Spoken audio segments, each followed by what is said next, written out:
So Jabari Parker is back. What does that mean? I'm going to talk about it right now on the Locked On Celtics podcast. I'm so hyped right now. Anything's possible. I'm on mama. I'm on my lady, ma. Anything's possible. Rain and Jay's back with the vengeance. All the real Celtics fans in attendance. This the truth like 34. This like walking in the garden when you hear the roars. The crowd goes crazy. Most in-depth coverage on the daily. Mainly podcast royalty, the content kings. When you talking about the franchise with 17 rings. Focus like Danny at the deadline. Global with it, got a local feel like the red line, the blue line, the green line. Play it in between time. I'ma throw my C's jersey on in the meantime and press play. When the F's done, I can't wait until the next day. Trying to stay in tune with the C's, this the best way. Melly. Hey there, welcome back to the Locked On Celtics podcast, and thank you for making Locked On Celtics your first listen every day, Monday through Friday. Remember, Locked On Celtics is free and available across all platforms, so make sure you're checking out the Locked On Celtics podcast, even on YouTube if you're new to the show. So I'm John Karalis. I cover the team for Boston Sports Journal, and I've written a book called The Boston Celtics All-Time All-Stars, very appropriate for the 75th anniversary, so go buy it somewhere, wherever you buy books, and on my website, johnkaralis.com, for $30 if you want a signed copy. So later on, I'll get into a couple of mailbag questions that people have sent in, talk a little bit about the game Wednesday night, the opening night game against the New York Knicks. And first, I got to start with Jabari Parker, who is back. Jabari Parker is re-signed by the Boston Celtics. So all of the stuff I was talking about before about why it made sense to let Jabari go, never mind. Forget it. Why do you ask? It's a question that I asked right away, answered by a couple of people online, the John Hollinger and other very savvy cap folks. The cutting and re-signing did change the way, I guess, the things are calculated, and it didn't impact much of how much money he was making, but it cut the Celtics salary cap hit by about half. They saved a bunch of money in luxury tax, about $500,000 in luxury tax. So this was financially, I guess, something that benefited the Celtics. Okay, great. But so now what? I still believe that it makes the most sense to save a 15th roster spot.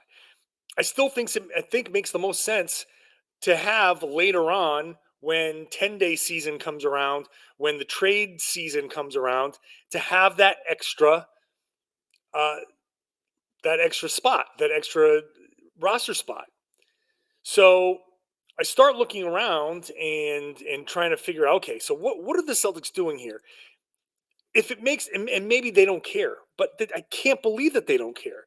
Like, that's not something that, in all of what we've seen from the Celtics, them not caring about what happens with the salary cap is not something that fits. So the Celtics right now are about $5 million or so above the luxury tax line. That's not a place that they want to be. They don't want to be paying taxes for this team this year. Maybe they will. Maybe they just will and say, hey, we're not going to mess around with it. But when you look at the salaries here, who is on this team that they can get rid of for that amount of money and save themselves money in the luxury tax? Well, I look at Dennis Schroeder as one guy, and then I look at Juancho Hernan-Gomez as the other, because Juancho's making $6+ million, and Dennis Schroeder's making 5.9. Well, if Schroeder they could move him at the deadline. They could move him for a pick. Maybe they can get some value out of him. He's certainly a candidate at some point to move, and to maybe that opens up a spot for Peyton Pritchard, more playing time for Peyton Pritchard moving forward. If he's playing great and the Celtics are overachieving, does it make sense for the Celtics from a basketball locker room perspective to move Dennis Schroeder? I mean, business is business, right? So I'm not going to say you keep Schroeder because it'll make Al Horford happy. You have to, if Schroeder is going to go and you can find a home for him, then you figure it out. You say, hey, look, guys, he was going to leave after this year anyway. We're going to have to make do. We've got Peyton Pritchard. We've got other guys that can fill that spot. They're doing well. Let's open up playing time for Pritchard. Pritchard's still on the team. These guys aren't going to be complaining too much about losing Schroeder because Pritchard's going to be like, yo, guys, I'm right here. I can hear you. Let me just watch me be the backup point guard. Just let me do it. I can do it for you. So there's certainly value there. I feel like I'm pointing towards Juancho Hernan-Gomez a little bit here because a couple of reasons. Number one, I haven't seen him do too much in the preseason. He's done some nice things, but he hasn't done as much as I would have hoped, but it's still a preseason. Fine. He makes enough money where if he gets moved for, just for nothing, if you can salary dump him, you can do that and get under the tax, you're fine. And there's duplication now. If you're keeping Jabari Parker, then you can just plug him into the Juancho minutes and just deal with it. So as much as I'm the one who is saying, hey, let's get Juancho Hernan-Gomez and throw him out there and maybe he can be a reclamation project. If that reclamation project isn't panning out, then why not move on from him? So I'm operating under the Celtics are trying to get under the luxury tax idea. Signing Jabari Parker, again, doesn't make a whole lot of sense to me from that perspective. There has to be a subsequent move to that perspective. Not that I didn't think that Jabari Parker could get buckets in short stints or longer stints. It's the short stints that I really I don't think that Parker can be effective in short stints off the bench. Maybe the Celtics feel differently, or maybe they're just keeping him as a break glass in case of emergency guy, in case Tatum or Brown or somebody goes down for a while. You got a guy that you trust, I guess, to make buckets. So I'm still kind of wondering what the next thing is because I just don't see the Celtics carrying 15 guys for the rest of the way. I don't see them eating salary the rest of the way. Now, part of this is going to be partly guaranteed or non-guaranteed, and maybe he gets cut again later, and that's just how it goes. And I don't. We'll have to see what the salary structure, how the salary is structured, for sure. There is something else coming. There is something else coming at some point here. This is not how this is going to go the rest of the way. How it goes, I'd love to figure that out. I'd love to be able to tell you exactly what the next moves are, but we're going to find out together. So Jabari Parker is back. He is officially signed by the Celtics, and that he will be available against the Knicks. So we'll see how he impacts the game, if he impacts the game, and what the Celtics are going to do next. So when we come back, we'll talk about that game and some power rankings that from the Locked On Podcast Network that have the Celtics, I don't know, maybe a little lower than you might think. We'll talk about that after I talk to you about SweatBlock. We've been talking about SweatBlock now for a few weeks. These are the wipes that stop sweat for 7 days. And it seems like people have been listening. I've gotten a couple of messages from people. We have friends of Locked On who have tried SweatBlock and love it. There's a high school teacher who said that he'd pit out by the fourth period. He heard snickers and whispers from the students. So he started bringing a second shirt to change between classes.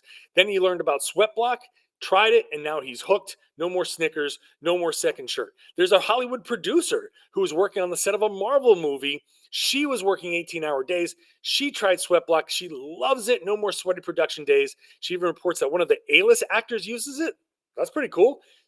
Staying dry on the set and on the red carpet. Nice little secret for these guys to be, staying dry on the red carpet. That's cool. And a soccer player who heard us talking about SweatBlock, thought it was too good to be true, and he tried it. It works. Next practice, he was dry, and everyone else was wet. So he tried it, and it worked. You go ahead and try it. You can get stop sweat for up to 7 days per use. It's doctor created and doctor recommended. There's a dry shirt guarantee. If it doesn't keep you dry, you get your money back. So use it anywhere on your body. anywhere on your body, and you will be able to deal with that excessive sweat problem. Get 20% off with the promo code LOCKEDON at sweatblock.com or pick it up at Amazon and CVS.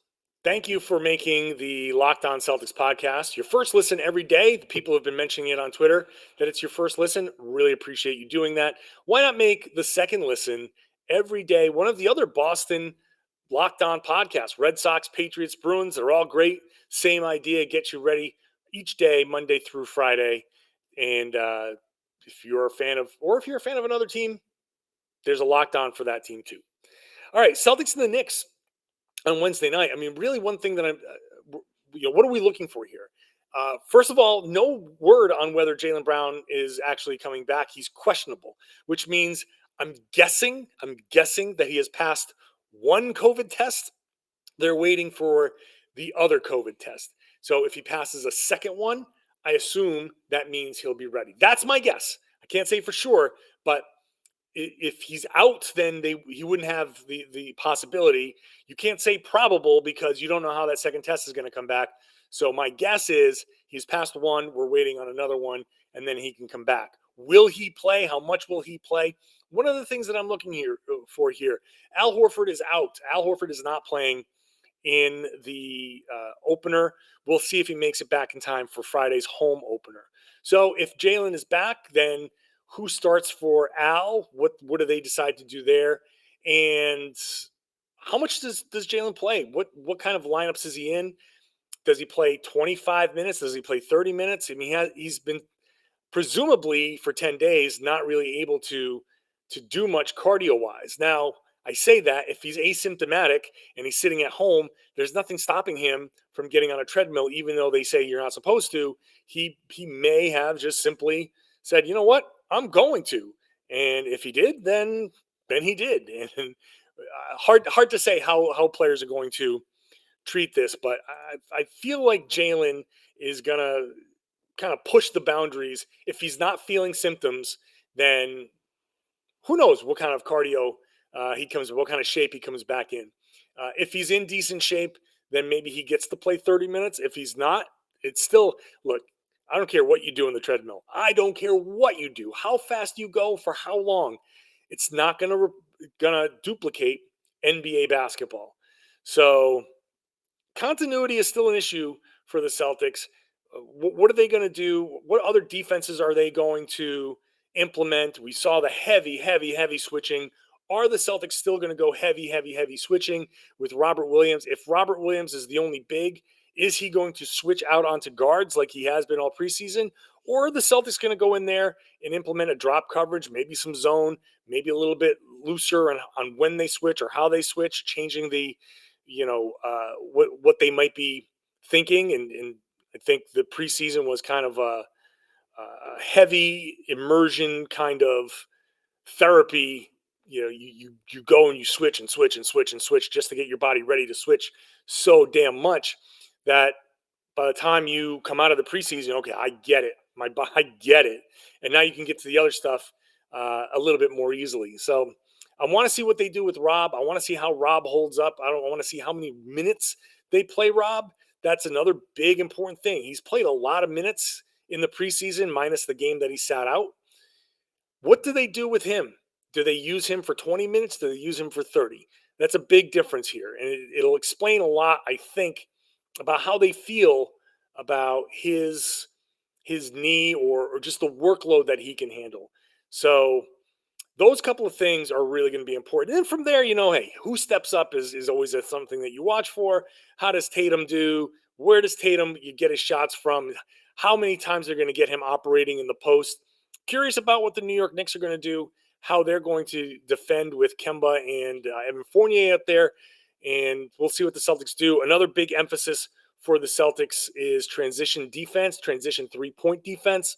That's something the Knicks have been doing a lot of, and the Celtics really need to focus on. So we'll see how the Celtics handle that. Just want to bring up these Locked On NBA Power Rankings from the Locked On Podcast Network. I tweeted this out from the Locked On Celtics at LO Celtics on Twitter. Number one, the Bucks. So it goes Bucks, Nets, Jazz, Suns. let's see how far down we have to go to catch the Celtics, right? If you're watching on YouTube, I'm putting it up. So Bucks, Nets, Jazz, Suns, Lakers, Nuggets, Hawks at 7, Heat at 8, Mavs at 9, Sixers at 10, still no Celtics, Warriors 11, Clippers 12, Boston 13, basically middle of the pack in the NBA. They're in that 13, 14, 15, 16 with it's the Celtics, Bulls, Knicks, Trailblazers, and Grizzlies at 17. And then Hornets, Pacers, Raptors, Wolves, Wizards, Kings, Pelicans, Spurs, Cavs, Pistons, Rockets, Magic, Thunder. No surprises there except the Pelicans. We're down on the Pelicans right now in the network. Boston Celtics, who can they supplant in these power rankings? So obviously, they're not going to get into the top 5, 6. They could go as high as 7, depending on how this week goes. The Hawks, Heat, Mavs, and Sixers are kind of question marks. The Celtics are. I think there's higher expectations for those teams. Hawks, interesting. I'm a little lower on the Hawks. Heat could be really good. Mavs are obviously Luka, and the questions there. I really question what Jason Kidd is how that's gonna work over there. Sixers are a mess. Listen to the Locked On NBA Wednesday nights on Locked On NBA is when I host. I'll be hosting with Tony East of Locked On Pacers for tonight's show, talking about the opening night games, Lakers, Warriors, and the first game between the Milwaukee Bucks and Brooklyn Nets. But the Sixers, we're going to talk about the Ben Simmons mess in Philly. They could drop precipitously in these power rankings, depending on how the beginning of their season goes. So the Celtics, if they come out strong and play well against New York and play well against Toronto, they do have an opportunity to step up. Maybe they can climb above a couple of these teams. I know the Lakers and the Warriors are playing as I'm speaking. So we're just in halftime right now, actually. So I think depending on how the Warriors look sloppy, the Lakers have looked sloppy, the Celtics could leapfrog a couple of teams. I don't know if they're going to get as high as 6, but we'll see where the Celtics land. Right now, the Celtics are 13th in the Locked On Podcast Network power rankings. All right, going to take another break here, come back with some mailbag questions. Mailbag questions coming up, including where the Celtics could finish in the seeding, and a question about Celtics travel, which is an interesting question. Going to do that after I talk to you about Built Bar. I love Built Bars because they're just delicious and they're great, low calorie, high protein. You grab one after a workout, it's not going to blow out your cardio. You're going to get the protein that feeds your body. They have a ton of delicious flavors. I like the salted caramel myself, but check out these macros. 17 to 18 grams of protein, 130 to 180 calories, 4 or 5 grams of sugar, and 4 or 5 grams of net carbs.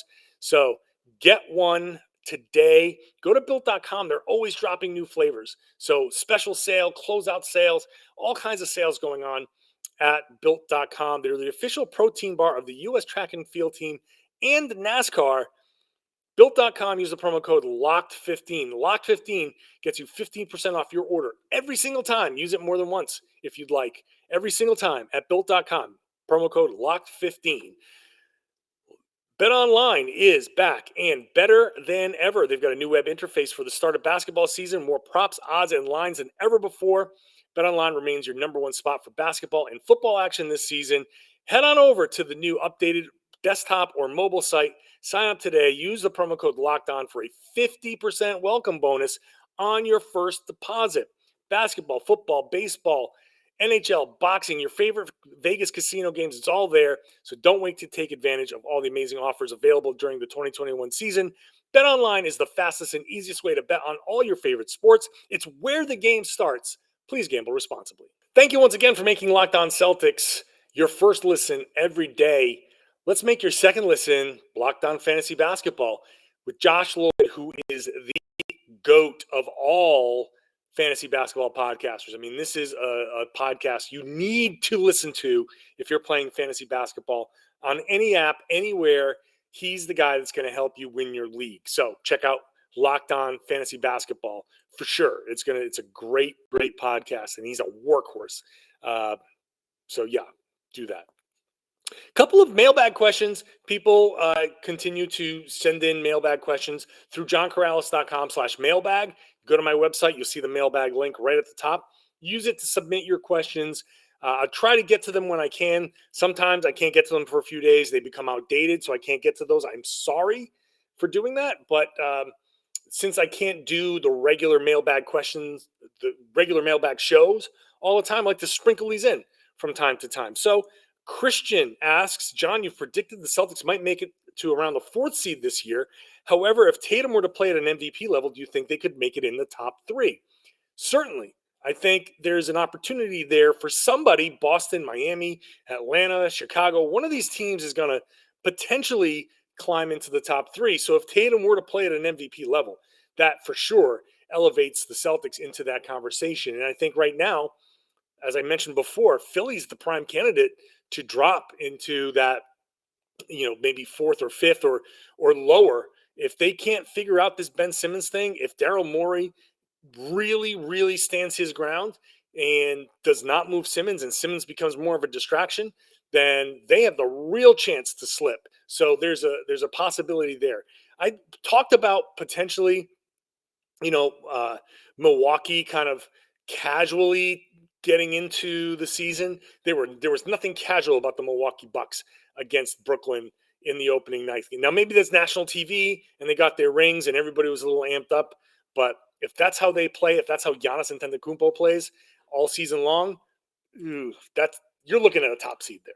That's Giannis. Giannis was something different in this game. So, yeah, the Celtics could rise up to the 3rd seed if Tatum is an MVP, because I also expect Jaylen Brown to have an all-star season. And if Tatum's an MVP and he's raising people's games, then you might even see Jaylen's game go to another level, and maybe he becomes an all-NBA type player. If you have Tatum as an MVP candidate and Jaylen as an all-NBA player, then a lot of great things can happen for the Celtics. Fred says, and this is interesting, useless but curious. The Celtics start the season in New York. Do they fly in on Tuesday with about 25 people, player, coaches, blah, blah, blah, incur the expense of hotel and food and waiting around for a game Wednesday night? Or do they fly in Wednesday late morning, do a shoot around, eat, and get to MSG around 5 or 7:30 for tip-off, then fly home after the game? So just so you know, first of all, I think these questions are really interesting for people to understand that they always go in the day before. They never want a chance going in that morning. They're never going to schedule a morning flight for a game because you just never know. You never know what's going to happen, first of all. You never know if a plane, something goes mechanically wrong, or weather, or whatever. Like, you just want to make sure you're giving yourself plenty of leeway. So that's the main reason. I think it's in the CBA. Like, you can only travel on certain days. You're not going to travel the morning of a game. And just from a basketball perspective, just pure, if let's say they were broke and they needed to save money, this is not the place to save money. This would be, I think it's a bad idea to fly, even in the luxurious flying, whatever charters and everything that they fly in now. No, I would not, under any circumstances, want to, as a basketball player, fly in that morning, even for an hour. It's Boston, New York, so it's an hour. I would not want to go through the traveling up and down. Nope. Guys have daily routines. You wake up, you go to shoot around, you get your treatment, you come back, you take your pregame nap, you get up, you eat, you schedule your food out and all of that, and then you get to the arena at a certain time. And it just wouldn't be possible to fly in the day of and get that done, even on a short trip like Boston to New York, which literally is in the air probably 40 to 45 minutes. Just not something you want to do. And then finally, Bryson H. asks, hey, John, if you were in Brad Stevens' shoes, would you bring back Isaiah Thomas on a one-year deal? I wanted to answer this question because it's a popular question that always seems to pop up from time to time on social media or wherever. And the short answer is I would not. I wouldn't want Isaiah to – I don't think it's fair to anybody to bring him back for a year because he's going to be, first of all, he's not going to start. I don't think he's going to get a ton of minutes. I don't think that the Celtics want to put a defensive liability out there. I think they've gotten to a point where they can shore everything up and switch a bunch like we've seen and hit teams with some size. When you look at the Celtics, the team that they can throw out there, Josh Richardson, defensively, Josh Richardson, Marcus Smart, Tatum, Brown, and Rob. I've talked about that lineup a lot because I think that lineup can be really significantly good defensively. You take Richardson out and you put Horford in, now you're really big, but still really good defensively. You put Isaiah Thomas into any one of those lineups. Look, they were good in the past defensively, despite having Isaiah Thomas, but that was a pre-hip injury. I know that there's a strong sentimental factor, and I love Isaiah Thomas. I would just rather remember the Isaiah Thomas days for what they were and not have to go through that again. I feel bad because I feel like there are 30 teams out there that say, man, I hope Isaiah Thomas hooks on with one of these teams in the NBA. But none of the 30 teams want it to be them. And I don't think that he's done playing basketball. He doesn't want to go overseas, so that takes away some options. He doesn't want to go to Europe and potentially make a bunch of money there. If it's not about the money. He has his pride. He wants to play in the NBA. So, more power to him. I don't want to take away that opportunity from him. Boston, I just don't think it's going to happen. I don't think the Celtics, he obviously can't do one of the two-way spots.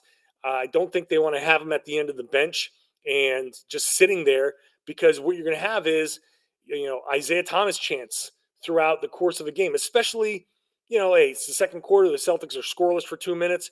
You're going to have a lot of restless people talking about put Isaiah in the game. You don't want to put the rest of the team in that position.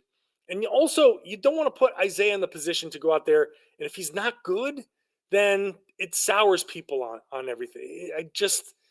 I don't think a lot of good can come of it. I just don't.